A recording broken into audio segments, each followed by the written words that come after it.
One of the new projects we started doing this year was creating digital portfolios as a website using Weebly. This is something that our fourth and fifth graders did, and I hope that's something that our third graders would be able to do too. So we have a Tech Badge program where students use Google Classroom to scroll through different projects, where they start with the laptops or internet safety, library, online research, Google Docs. These are pretty basic badges, and so by fifth grade, they're able to do some much more advanced skills. Um, and so they would go to Google Classroom and they would click on a badge like this. Right now, the badge isn't actually here. Weebly stopped working after winter break for students, and so I removed it so that they wouldn't get confused until we figure out something either to allow students to use Weebly again or to use something else like Bulb app or Google Sites. But it would look very similar to this, where it would say digital digital portfolio website badge, and they would click it and it would take them to this link where there is a Google Doc with the instructions, links, instructions, reminders about personal information, and being safe online that they learned in the online safety badge.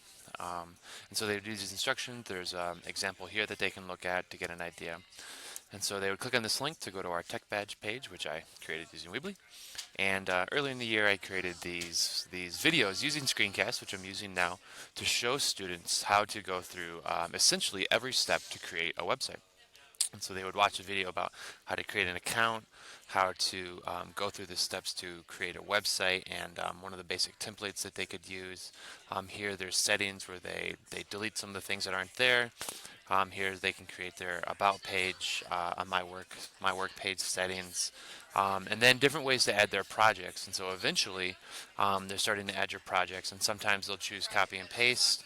But Weebly is able to include things like embedding Google Docs, where it's actually a live embed there. And so they start including thinking about things where the simplest of code, but they do have to copy and paste some iframe code so that it works correctly, so that the height and frame there, and of course publishing their website. And so here's an example of a student-made page. This is Lauren's, and she is one of our high flyers. And so, some things that we can talk about later is design, so that it's easier to read their words against the background. But they really like this project where they could choose their own picture from the pictures that we will use.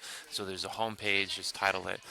They created an about page where they just have a few sentences about themselves, where it includes their first name, but no other personal information, while it's still about them.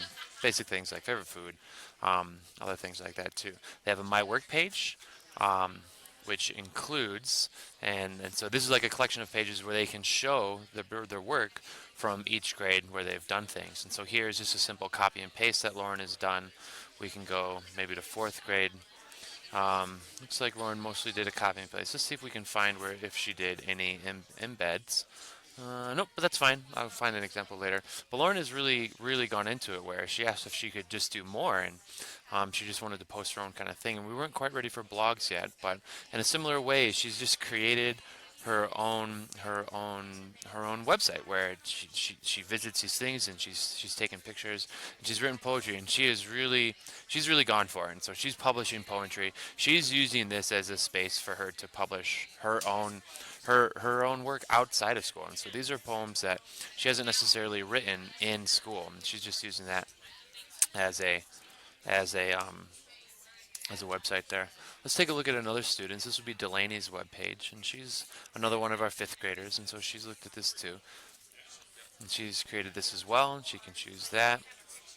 Copy and paste is one of the easiest ways to do it. Let's see if we can find a decent one where they've gone, here's a good one for an embed. And so here you can see this is a Google Doc that she's embedded.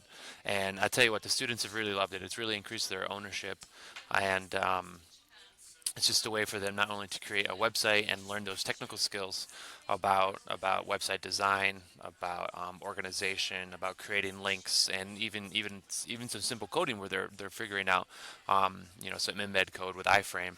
But they're also really excited to be able to pick their own background, to choose their own theme, and a place for them to publish their work, whether it's their schoolwork or it's their own work. That they're excited about it. They're sharing their website with their family and friends. I've had a couple of grandparents email me saying that it's very cool. And what's nice about Weebly Weebly is that their website's very easy. It's their number.weebly.com, and it's something they can always remember and that they can always share. And so the students have really gotten into it, and they really like it. And so this has been the project that we've done this year, is create a digital website. And what's nice is that they can follow them throughout the rest of their academic career, but also it's something that they can do even when they're done with school, where they may not have the exact same website in college, but it's something that they can follow them throughout 12th grade, and the skills and that digital portfolio of their work will always be there.